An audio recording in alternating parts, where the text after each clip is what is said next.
After a week away sunning ourselves on the beach, we're back. And with only 1 week to go, it's time for our last piece of Bathurst trivia. Who owns the official lap record at the mountain? Trick question maybe? This is NZV8TV. Brought to you by Smiths Group, suppliers of leading automotive brands. Newlon, Maguire's, House of Colour, Spice Hecker, and a whole lot of other stuff to keep your V8 shiny, cool and fast. Not quite standard? Well, neither are NAC Insurance. They understand. nac.co.nz. A quiet Sunday cruise with Dad in the old Chev? Not bloody likely. It's New Zealand's fastest street-driven American and Australian muscle at the Father's Day drags at Fram Autolite Dragway. And we're back to Eastern Creek at the Muscle Car Masters to check out some iconic Australian race cars from the magic era of Group C. And the mighty Kiwi Central Muscle Cars are back on track for race 3 at Eastern Creek. Well, I might have my big jacket on still, but the sun is trying to break through and summer is officially on the way. And for us, that only means one thing. Time for V8s to come out and play. We've already got the drag season underway with the Father's Day drags, National Race Series underway in the coming weeks. And what does all that mean for you? Lots more action right here on NZV8TV. The annual Father's Day drags at Fram Autolite Dragway just get bigger and better every year. It's the opening event of the New Zealand drag racing season, and if this year's turnout is anything to go by, we're in for a great summer of drag racing.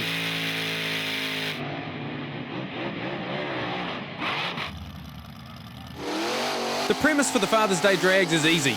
Bring your street legal, V8 powered, American or Australian car to the drag racing and find out who is the fastest.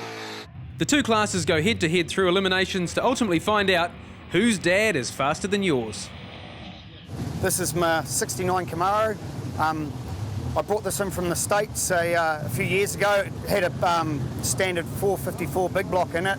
It wasn't quite what it was supposed to be, so we thought, we threw that away and thought, well, you can't beat the crate 572 Chev. And then we got used to that, and then we thought, well, we'll give it a bit of a kick in the guts and put the Pro Charger on, and best ETs, 9.6. We drove it here as well, so I'm going to drive it home. We have got plans of bumping the boost up.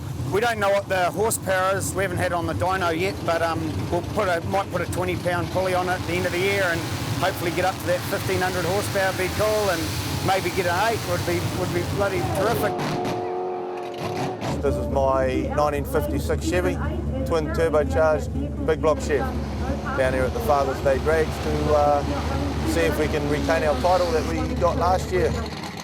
And in what is probably the ultimate expression of just how seriously people have started to take this event, Reece Fish purposely built this 56 Chev just to take out the Father's Day drags. And remember, this thing is road legal. How does the parachute go for you in the Foodtown car park, Reece? So my 73 Plymouth Cuda, we're running a 604 cubic inch Ray Barton Hemi. It's a pump gas motor, 10.5 to 1 compression, runs about 930 horse. And it's our second qualifying pass today with this combination. Went 970 at 141, so track's coming around, so we're looking forward to going a little bit faster. So. A regular NZDRA top street competitor in his other Barracuda. Here, Wayne Grimmer in this absolutely stunning, gorgeous, beautiful, drop-dead, amazing 73 Barracuda makes it through eliminations to the top 8 shootout.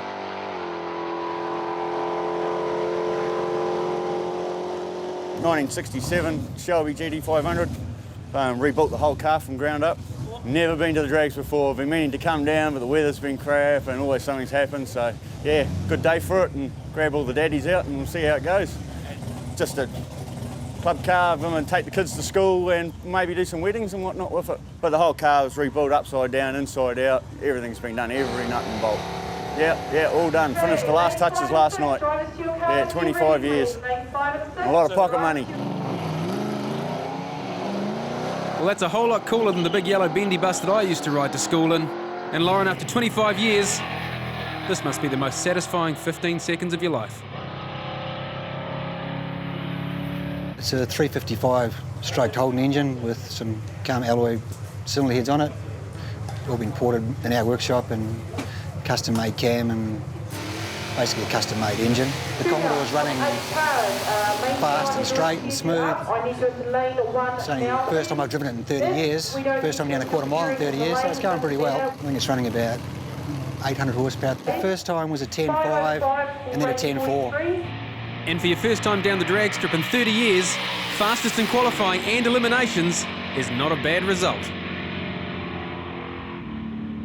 This is my HQ Monaro, running 496 big block Chev with a shot of nitrous on it.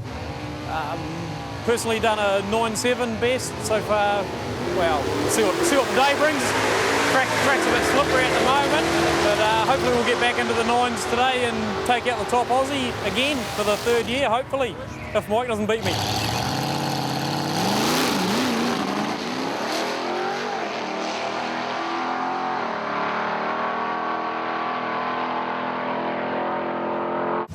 This is 468 Rat. Last year I was running a 468 big block and pretty much destroyed that at a burnout in Waikaraka Park, and Darren Saunders took pity on me and said I could buy his motor out of his SS540, so that's it there.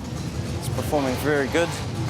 Just done a personal best today of a 9.3 at 149 mile an hour, which is, to me, is fantastic, and looking to do better than that as the season goes on.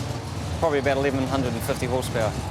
That is one seriously fast road car, and despite blowing the old engine up in that burnout competition, which by the way, I won, Bruce still does the biggest start line burnouts in the business. And in the first of the US semi-finals up against Wayne Grimmer, Bruce Cox gets the better reaction time and the whole shot, beating the Barracuda to the line and making it through to the final in a 9.52. In the second US semi-final, it was the crazy 56 Bel Air of Reece Fish up against the 1950 Business Coupe and recent NZV8 magazine cover car of Ian Rainbow. A solid launch from Fish, while Rainbow, which is also a kind of fish, struggles off the line but makes a strong comeback later in the race. By that time, Fish has got the hairdryers wound up and beats him to the line in a 10.13. It's the US final, and despite sounding like a dodgy German film, it's Cox and Fish. Both competitors flexed their muscles on the start line, but when it came to the crunch,